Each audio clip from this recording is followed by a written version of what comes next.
I'm going to be discussing the RS457. Ito po yung bago naming motorcycle.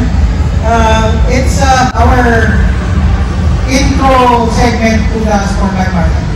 Today, we also introduce other things like a promotion we're going to have on RS457 for this specific event. Just again, thank you very much to be here and for your time. Salman. We are also developing, for example, the suspension with Matsakata and also other parts. So guys, nagpapasalamat ako first of all sa Aprilia na binigyan kami ng opportunity na kakataon na magamit natin yung bikes nila. And sure, try natin mag-dominate sa ating category. Salamat po. Thank you, Aprilia, MSI. Binigyan kami ng chance gamitin sa race itong RS457.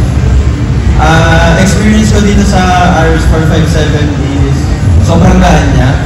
175 kilo, sobrang big difference sa